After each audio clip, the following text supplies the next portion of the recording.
Okay, let's unpack this. We've been looking into SysFi DAO based on a recent review.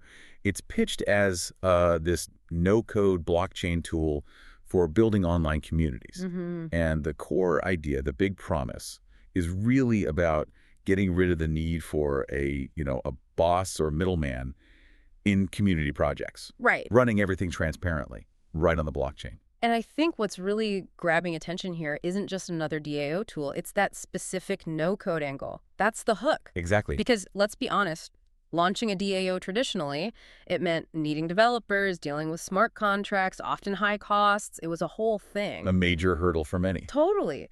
So this platform, SysFi DAO, it says it's targeting the non-technical user, the community builder who doesn't code. And they claim you can set up your own DAO, define all the rules, voting, membership, in just a few clicks. Yeah, which, if true, is a pretty big deal. It sort of democratizes the whole process, doesn't it? Takes it out of the purely technical realm. That definitely stood out. And something else our source highlighted, which I think is relevant for busy people trying things out, is that it lets you manage multiple DAOs at once, all in one place. Oh, that's interesting. So if you're juggling different projects, different communities. Right. You're not jumping between different wallets or separate platforms. It keeps it all organized, supposedly. Consolidated. Okay. Yeah, I can see the appeal there. And that kind of consolidation only really works if it connects things properly. Which brings us to interoperability. Exactly. They're saying that we're going to cross different blockchains, right, which is key because communities these days are often spread out using various systems, various tokens. Trying to get everyone onto one specific chain for a vote can be tough or expensive. Prohibitively so sometimes. So SysFi DAO seems to be aiming to be that bridge, that translation layer.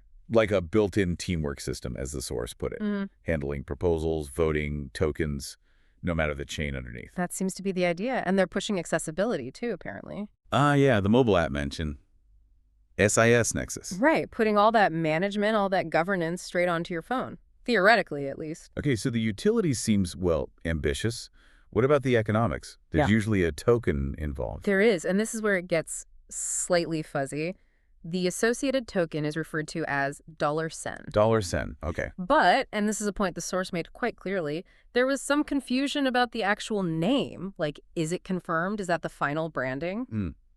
That's not ideal. A bit of a wrinkle, perhaps. Suggests things might still be in flux. It raises a small flag, yeah. Just about polish and readiness. But we do know the intended tokenomics, roughly. Okay, what's the structure? Total supply is set around 420 million tokens. And the allocation seems pretty standard. Portions for community rewards, incentives, and then for project development, contributors, that sort of thing. And how do people get these tokens initially? They mentioned reward campaigns. Yeah, exactly. Users can earn points, they call them sparks, by doing tasks, testing things out, promoting, etc. Okay, so you collect these sparks. And the idea, the hope for users is that these sparks might be exchangeable for the actual $sen tokens later on. Right, like an airdrop mechanic, essentially. Earn your way in early. Precisely. It's a common strategy to build buzz and get initial users testing the platform before the full token launch. Incentive alignment, basically. Makes sense. Are there any technical reassurances, anything solid under the hood? Well, on the plus side, the review mentioned they use public GitHub pages. That's good for transparency, lets people see the code development. Okay. And they use secure hosting, SSL certificates, the basics you'd expect for security. Necessary, but good to see. So we've got this ambitious vision, some clever features like multi-DAO management and interoperability, basic technical checks, but also this slightly unclear token name and the maybe reward system. And this leads us to the really crucial context, the part you absolutely need to keep in mind. Okay. Despite all the promising tech and ideas, this project is very new. Our source confirmed the website itself was only registered recently. Oh, wow. Really early stage then. Extremely. And here's the kicker. The review explicitly stated there are currently no major partnerships announced, and perhaps more importantly, let me guess, audits. Bingo.